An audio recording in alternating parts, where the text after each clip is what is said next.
Hello, everybody. This is the Monday Night Pod. Tyler and Fensky. Tonight, we're going to be going through Psalm 60 on the topic of victory. So verse 1 through 3 here, it says, "You have rejected us, O God, and burst forth upon us. You have been angry. Now restore us. You have shaken the land and torn it open. Mend its fractures, for it is quaking. You have shown your people desperate times. You have given us wine that makes us stagger." Yeah, so the backdrop of Psalm 60, and it says it's a Psalm of David for teaching, inferring, there's a lot that you can learn from this. And, a lot of times we find ourselves in situations or circumstances as believers where we need the Lord to show up, outside of our own strength and our own abilities and our own resources. There's only so much we can control, and we need the Lord's intervention, and we need the Lord behind us to have success and have victory in our lives. And we see kind of the context here, Psalm 60, it says, when he fought Aram Naharaim and Aram Zobah, and when Joab returned and struck down the 12,000 Edomites in the Valley of Saul. So we see that, this is a time where he's about to have a lot of victory in his life. He has these successful campaigns. Mm-hmm. But these first three verses, it seems like it's not going that way, right? And we don't have exact context of what those battles were or what was exactly going on, but he's expressing frustration where, Lord, it feels like you've rejected us, and we don't feel your presence, and we feel like you're not with us, and we feel like you're judging us, right? We're losing people, and we're losing battles, and the momentum's not with us, and what's going on, And my takeaway from the first three verses is, at least he's praying, right? In step one, whenever you come up against a battle or adversity or you need a word, the number one thing you have to do is pray. And that sounds so simple, like, oh, duh, like, pray about it. How often are people say that? Like, oh, just pray about it. Like, the follow through on that of, I'm going to actually take this to God. I have a need, and I'm going to give it to him and humble myself enough to ask him to come into the situation and trust him with it. There's so much that you just said there. I mean, I would start with, if you read through the summary of David's victories like you did tonight, and that's 2 Samuel 8, I believe, right? So here's, victory, victory, victory, victory. Now you read Psalm 60, and like you said, these first three verses, and so sometimes we can, we see that the headline at the end, or we read the concluding headline, not realizing just the difficulty that went into that success, the struggle. Yeah.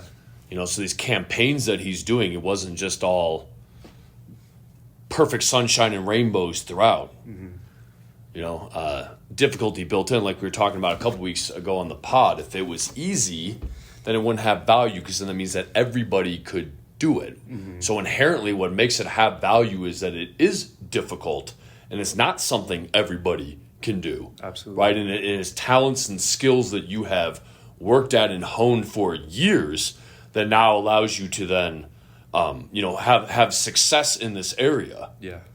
Right? All with the backdrop of just the Lord behind it. So there's the kind of the almost the conundrum of faith is, the analogy of the farmer.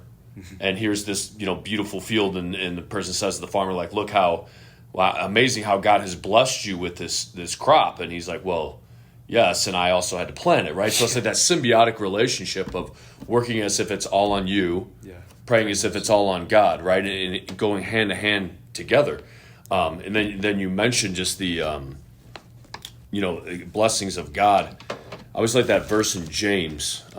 If you flip over to James, where he says, "Don't be deceived, my dear brothers," is James chapter 1. "Every good and perfect gift is from above, coming down from the Father of the heavenly lights, who does not change like shifting shadows." Every good and perfect gift is from above. So anything that's happening good to you on a day-to-day basis, which is so many things, is coming from the Lord. If you take the Lord out of the equation, now it's hell, where it's everything that could go wrong goes wrong. Yeah. And it's miserable. Yeah. Right? So it's God that's holding it all together, and it's God that's giving the victory.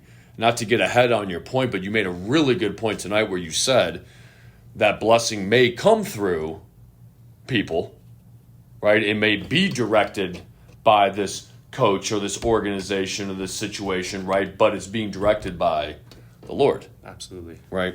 Yeah. So a lot there in these first 3 verses, and you said so true. Just starting with prayer. That was a teaching we gave a while ago, but I always just think back to First Samuel there when he's just devastated with what's going on in Ziklag, and his men are talking of stoning him. And it says, but David found strength in the Lord his God. Then David said to Abiathar the priest, the son of Ahimelech, bring me the ephod. And that's the turning point, right? With what happened at Ziklag, that's the turning point that happens with anything. Like you're saying, is that humility. So it seems easy. Okay, pray about it. But sometimes it can be hard because it can be our own pride that holds us from that, or our own fears where we just break down into complaining about it to everybody around us instead of actually praying. Yeah. It turns into, do you really want to be healed, or Yeah. do you just want an excuse, or Right. do you want something to complain about? Right. And just that turning point of it's easy, as easy as it is to pray, it's also easy not to pray. Right. And so just that discipline and that automatic trained response of, no matter what it is, I'm going to take it to the Lord. And just to wrap up the point and piggyback off of something you just said, just about how every good and perfect gift comes from above, right? Sometimes it's kind of tied into that when things start to fall apart a little bit. That's when you kind of realize, or maybe this is just my experience, you start to realize how it really was the Lord holding everything together. Yeah. And you start to realize, wow, like there is so much that like I don't deserve, and it's only because of God's goodness that I'm experiencing this. It makes me think of C.S. Lewis, where he talks about the problem of pain, and the blessing of that is the blessing of rain is it makes you appreciate sunshine, right? And in a cloudy day, it makes you appreciate all those things that are going well for you, right? Yeah. So if you want to go full circle and big picture, like, why would the Lord let some things go this way and some things another? It gives you perspective, and it'll teach you gratitude. Yes. So that's step one. These first 3 verses. It wasn't easy. Everything wasn't just snap of the fingers. Right. There was some struggle built into it, but props to David. His automatic response was to pray. Yeah. All right, and that takes us to verse 4. He says, "But for those who fear you, you have raised a banner to be unfurled against the bow." When I read this, I took that as, if you have the fear of the Lord, you're automatically going to obey him. And out of that obedience just comes all the favor and blessing that God has to give. And I reference back to Saul and how serious the Lord takes obedience, is because we saw Saul just lose the kingship, lose his future, and lose his present, like we talked about a few weeks back, all because of what? He stopped obeying exactly what the Lord told him to do. Yeah. Right? And we find that in 1 Samuel 15. Samuel replied, "Does the Lord delight in burnt offerings and sacrifices?" Right? Saul was trying to make excuses and justify why he did what he did. And he says, "Does the Lord delight in burnt offerings and sacrifices as much in obeying the voice of the Lord? To obey is better than sacrifice, and to heed is better than the fat of the rams." Right? So to understand the Lord's perspective, if you trust me enough to come to me in prayer about it through your words, I expect you to back that up with your actions through obedience. And then I can trust you. And knowing that you're aligned with what I'm aligned with, I can be behind you and bless you going forward. Yeah. That's in a nutshell, right? Because the purposes of God are going to be accomplished. It's whether you're along for the ride Absolutely. with it. Absolutely. Are you coming along with that? Yeah. Or is it going to be somebody else Yeah. that's going to do that, Yeah. right? And obviously we went in depth with that a couple weeks back, talking about just the dynamics of Saul and David, right? But yeah, it's definitely a word there. But for those who fear you, you have raised a banner to be unfurled against the bow, right? And the fear of the Lord is the beginning of wisdom. Absolutely. So it's like that's the framework for everything on how you see everything in life, is not through the lens of culture or what your so-called friends think or anything like that, but the fear of the Lord, and now how am I seeing this? What is my perspective and thought process on this that then guides my actions towards it? Absolutely. Right. So that's verse 4. It takes us to verse 5 here, and it says, "Save us and help us with your right hand, that those you love may be delivered. God has spoken from his sanctuary. In triumph I will parcel out Shechem and measure off the valley of Succoth. Gilead is mine, and Manasseh is mine. Ephraim is my helmet, Judah my scepter. Moab is my wash basin. Upon Edom I toss my sandal. Over Philistia I shout in triumph." And my takeaways from those few verses were, a lot of times when we feel like we're, going through it and everything's crumbling, we can ask ourselves, where is God in all of this, right? Whether it be just the economy or the government or, a job situation or a team dynamic, whatever it is that has a way of rattling us, a lot of times it'd be good for us to remind ourselves of what God says about the situation and that everything is mine, right? So David's worried about all these territories and all these people he's going to have to fight, and God's saying, they all belong to me, right? I'm in control of all of it, whether you feel like it or not, whether you recognize it or not, like you brought up earlier from James. The Lord doesn't toss left and right? He's the same yesterday, today, and forevermore. He is in control, and that could be a big word of encouragement, just to realize no matter what you're seeing in the present, the Lord's above it all, and he's in control of it all at the end of the day. Yeah, and working it out in ways far beyond what you can realize. Yeah. In your temporary circumstances. Yeah. Right?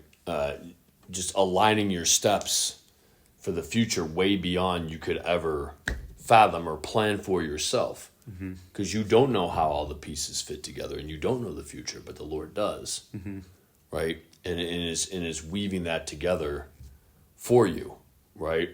And that's the trust that we have, that then, as it tells you in Thessalonians, to give thanks in all circumstances. Okay? Because if you're not giving thanks in all circumstances, then you don't trust God, that God is moving correctly in your life. And we know that in all things God works together for good to them that love God and are called according to his purpose. Right? So that's your aspect of faith, like you referenced tonight.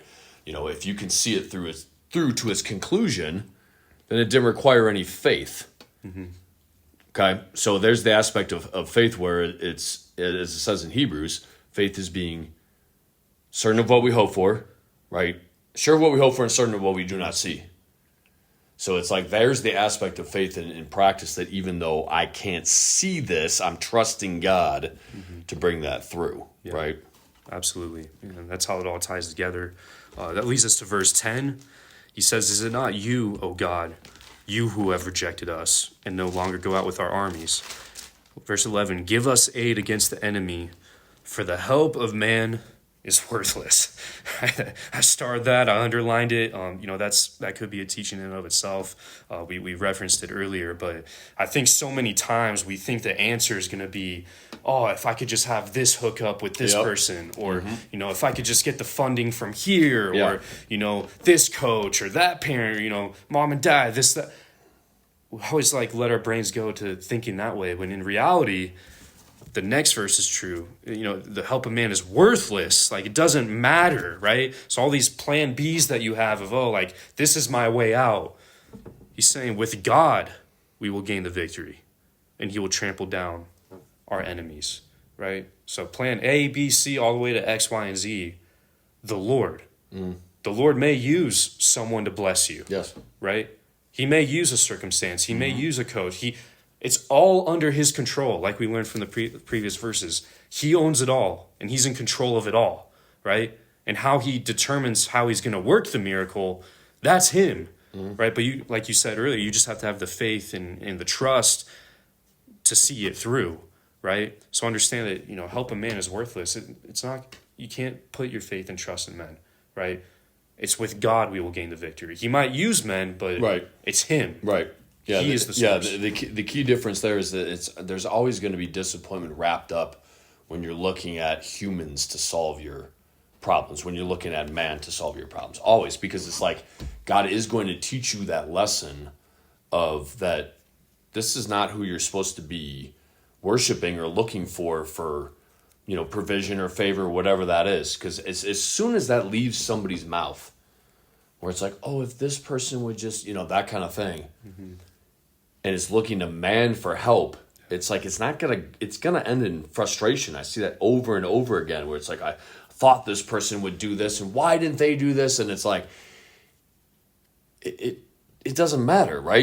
It's God that's going to handle that. And it's God that's going to work. If there's something to be worked out here, God's going to do it. And like you said, that may come through man, but it's God that's moving that. It's God that's determining that. Yeah.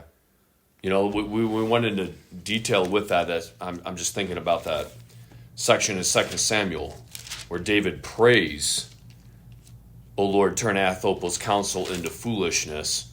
And then here's the determinant whether he's going to listen, whether Absalom's going to listen to Ahithophel or listen to Hushai. And it says, right, that Absalom and all the men of Israel said, the advice of Hushai the Archite is better than that of Ahithophel, for the Lord had determined to frustrate the good advice of Ahithophel in order to bring disaster on Absalom. Yeah.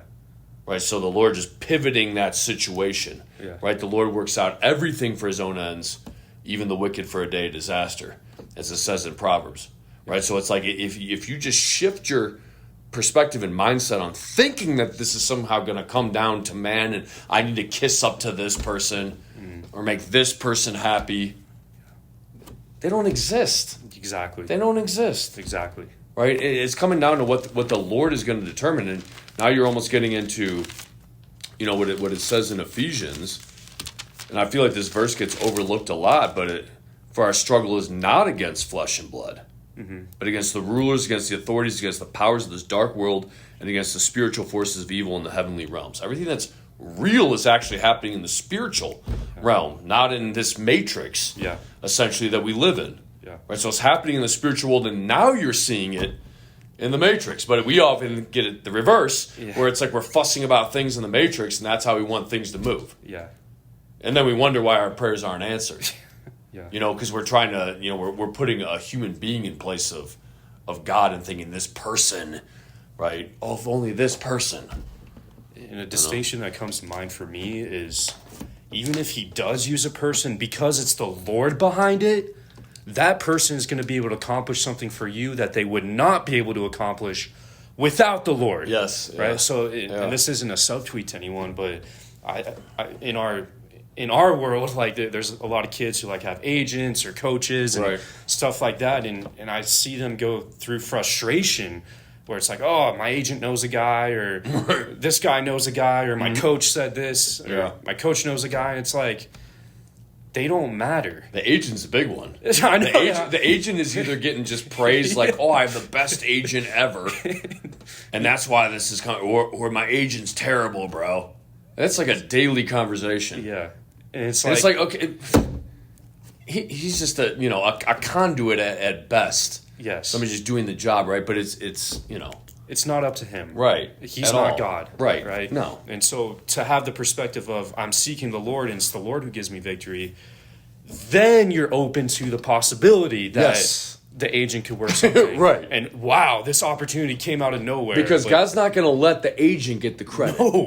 No. So if and then, okay, now you said I'm not going to subtweet anybody. All right. But what he's saying, because there's an athlete in the facility right now, and it's very much like, oh, my agent's so amazing, and my agent is going to, hook everything up for me, and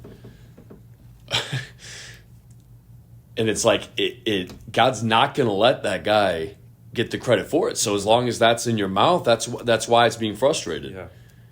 But if it's like, okay, now I realize that it's coming from the Lord, and I finally humble myself before God. Yeah. God help me. Yeah. That's what I was saying earlier that you were referencing in the teaching, because you said I was like, what is he talking about? I didn't even remember I said it, but the different conversation I was having earlier, that you were there when I was talking about it and saying that, if God is the master of your need, then no wonder he hates a proud look, Proverbs, because a proud look will never admit need. Exactly. So it's like there has to be that aspect of just you humble yourself, and the agent can't do it, right? Whoever else you're putting in that role of thinking that they're the ones giving you provision, or they're going to hook it up, or they're going to make it happen. Once you realize that it's not, and you humble yourself and you say, God, help me, now things can move, because it's God who's going to get the credit for it. And it's a one big setup that when you talk about it, it's going to be, and God did this for me. Absolutely. And there's the testimony. Absolutely. And the humble shall hear and rejoice. Absolutely. Right? Right. So yeah, those first 2 points, you got to pray, you got to take it to the Lord, you have to obey. It has to be taken out through action. The last point tonight was just, you have to recognize you're still in a fight. Right? A lot of times people think, oh, if I just give it to the Lord, and if I'm on the good boy list and I stay out of trouble, everything's just going to be handed to me, and that's not reality, right? You have to understand that there's still battles to be won. You still have to fight. You still have to pick up your sword, and we see David do that time and time again. Like we recognize from these first 3 verses, it wasn't easy, and he did have to fight, right? So keep that perspective.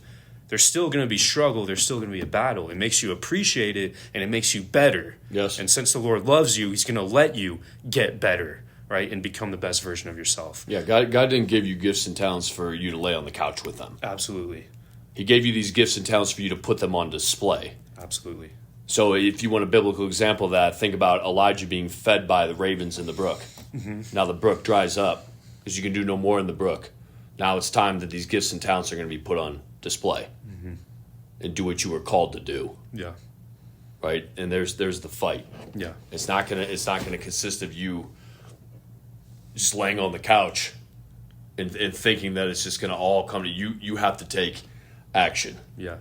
But it's once you align yourself through prayer, Lord, help me, I'm giving this to you, I'm obeying, I'm in agreement with you. Now you can Now be the work behind can me. be blessed. Exactly. Yeah. Right. Yeah. And that's where the fight really follows. You're not through. just working to work. Exactly. Right. So that's Psalm 60, the topic of victory. And again, we ended in 2 Samuel 8. You can read through that section and just see the incredible things and the incredible victories that David had, in conclusion of this. And the reason why I think 2 Samuel 8 ties in with Psalm 60 is because of those places that are referenced, the Zobah, where is it? Armenia, and then the Edomites in the Valley of Saul, right? And one of the things that gets highlighted time and time again throughout 2 Samuel 8 is the Lord gave David victory wherever he went, right? And so it might be a struggle, but the end conclusion was what? Victory. Right? And if you want that, I know I certainly do. We have a lot of kids here at the study that need victory right now, and they need a word, and they need the Lord to show up and come through, and we want to give him testimony. We want to give him praise. We want to rejoice. And so if you can just pray about it, give it to God. If you can align yourself in obedience and understand that the Lord will tell you to do stuff, he'll give you a word, you have to act on it, right? Have courage, have faith, right? And be in the fight, right? And he will give you the victory. And that's the Monday Night Pod, Psalm 60. Tyler and Fensky. We'll see you next week.